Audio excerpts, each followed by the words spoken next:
네, 정면 충돌하면서 극한 갈등으로 치닫던 윤석열 국민의힘 대선 후보와 이준석 당대표가 어젯밤 극적으로 화해했죠.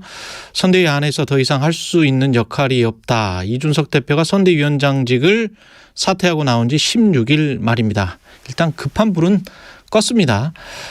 국민의힘 하태경 의원과 이야기 나눠보겠습니다. 안녕하세요.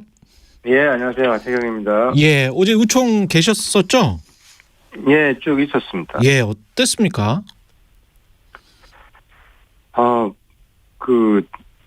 천당과 지옥을 지옥을 먼저 갔죠. 지옥. 정말 예. 하기 싫을 정도로 예.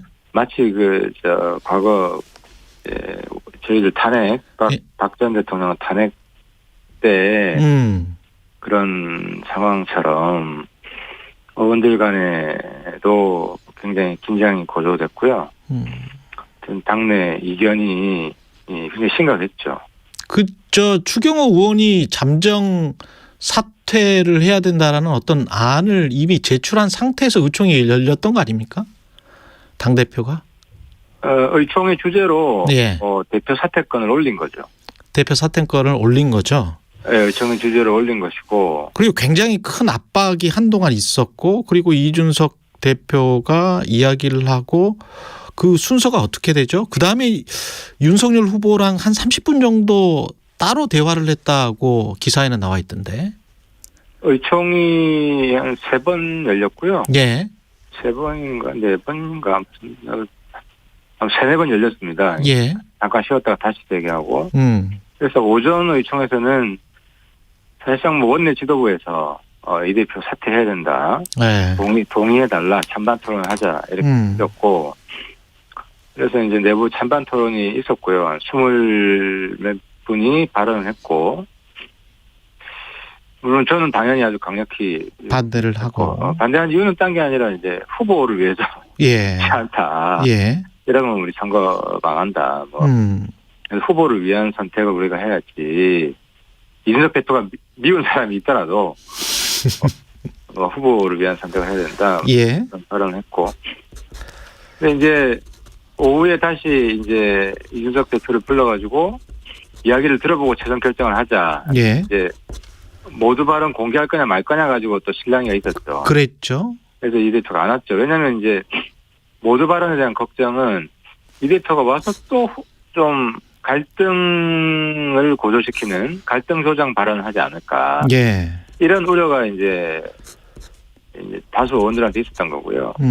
이 의원은 이제 문제를 풀려고 나는 모두 발언하고 싶다라고 한 건데. 예. 그만큼 이제 불신에 골이 깊었던 거죠. 의원들하고. 근데 안 오니까 이제 사퇴 결의를 강행하려고 했던 것이고, 그때는 거의 저 혼자 여기 동의할 수 없다. 강하게 반발하고 뛰쳐나갔죠. 예, 왜냐하면 이제 의총 만장일치로 이제 좀 밀어붙이려고 했었어요. 그랬군요. 예, 근데 이제 제가 강하게 반발하니까 만장일치가 안 되면서, 그 한 번 더 이 대표를 오라고 해보자 해서 이제 근데 김기현 대표가 갔죠. 이 대표를 만나러. 하원님이 이준석 대표를 구하신 거네.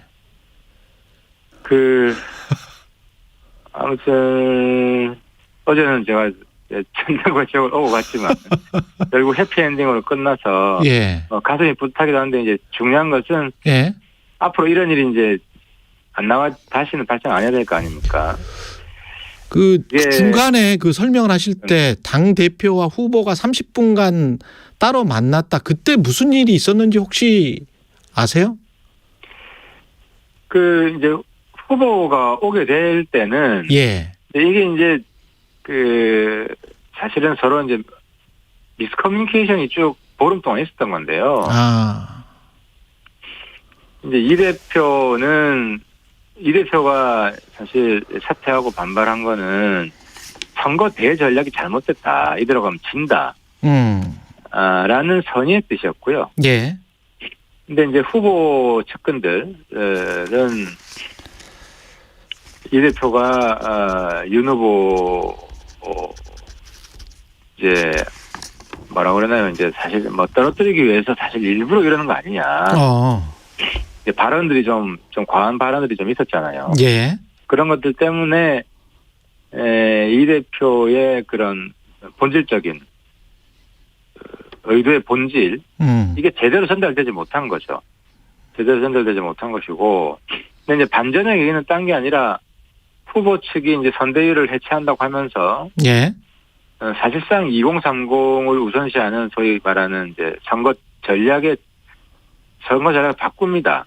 이 대표는 세대 결합론으로 가야 된다. 예. 근데 그 전까지만 해도 일종의 약간 반문 빅템프론 같은 거였거든요. 뭐 문제 된다는 사람은 뭐 다 모여라. 근데 이제 반문 빅템프론 하니까 소위 2030이 굉장히 싫어하는 이런 분들이 여러 명 영입이 된 거거든요. 제가 뭐 이제 이름은 검명 안 하겠지만. 예. 그러면서 2030 지지율이 추락하기 시작합니다. 근데 이제 이런 상황에 후보 측도 이제 본질을 알게 된 거죠. 우리 선거 전략이 잘못됐다. 지지자들마저 내쫓는 이런 선거 전략이었다. 네. 그래서 선대위 해체하는 발언을 이제 윤석열 후보가 하면서 사실상 세대 결합론을 받아들이는 겁니다. 이준석 대표의 노선을 또 뭐 저도 똑같은 주장을 했지만 세대 결합론을 네. 그러면서 이제 그때부터 문제가 사실은 풀리기 시작한 겁니다.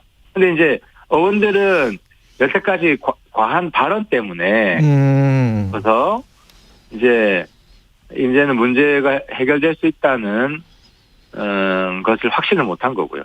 이제 전략이 일치했으니까 앞으로 가기만 하면 된다 그런 말씀인 것 같은데 당장 재보궐선거 공천이랄지 이런 것들은 또 권한이 누구에게 있느냐와 가지고 혹시 어떤 소지가 있지 않을까요? 여지가 남아있다라고 분석하는 언론들도 있더라고요. 갈등에.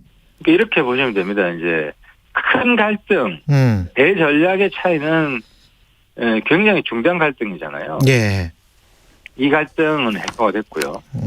근데 작은 갈등, 이제 정당 생활을 하다 보면 일상적으로 있을 수밖에 없는 갈등들. 예. 이런 갈등은 여전히 남아 있는 거죠. 근데 그러는 사이에 한 16일 동안에 김종인, 금태섭은 지금 어떻게 하다 보니까 결별을 하게 됐어요. 의도치 않게. 랑 갈라진 건 좀 다른 요인이고요. 다른 요인입니까? 그건 이제 전략적 차이라기보다는 예. 후보가 이제 후보의 그립이죠. 후보가 조금 더 주도적으로 이제 이번 선거를 이끌고 싶어 해서, 그러니까 후보가 선거 전략을 바꾼 거잖아요. 세대 결합론으로. 예. 30 중시 전략으로 바꾸면서 이제 후보의 정무적 주도권을 좀 강화해야겠다. 그러면서 이제 김종인 대표랑은 한 거고요. 예. 그러니까 후보의 주도권은 강화하고 2030의 전략은 선택하면서 이준석은 포용을 했다 이렇게 봐야 되는 거군요. 그렇죠. 그리고 이 대표도 이제 전략이 바뀌니까 예. 사실은 그저께 오후에 이 대표가 세 가지 제안을 하거든요. 이걸로 받아들여 주면 제가 결합을 하겠다. 예. 그래서 그 중에 하나가 이제 지하철 아침 인사였는데 어제 지하철 아침 인사 했잖아요. 그렇죠. 했는데도 물론 갈등이 있었어요. 왜냐하면 후보 측에서도 이 대표와 감정의 골이 깊어가지고 이제 그 수용을 하나 정도 한 거죠. 그래서 메시지를 보낸 거죠. 일단 신호를. 예. 관계 개선 신호를 보낸 거고, 그럼 그걸 이제 이 대표도 보면서 후보 측도 다시 이제 뭉치려고 한다라고 해서 적극적으로 이제 의원들한테 사과도 하고, 그런 신호가 서로 이제 하루 종일 싸우면서도 화해 신호가 전달이 됐던 거죠, 서로. 그럼에도 불구하고 남아있는 과제들은 이제 여전히 많은데 그동안에 이제 메시지 관리나 이런 것들 아쉬운 평가가 많이 있었는데 후보 자체에 관해서도 지금 좀 뭐랄까요? 의구심을 갖고 있는 유권자들도 많이 생겼다는 말이죠. 그 부분도 예를 들어서 이제 그동안 큰 문제였던 게 하나가 이제 후보 3호. 예.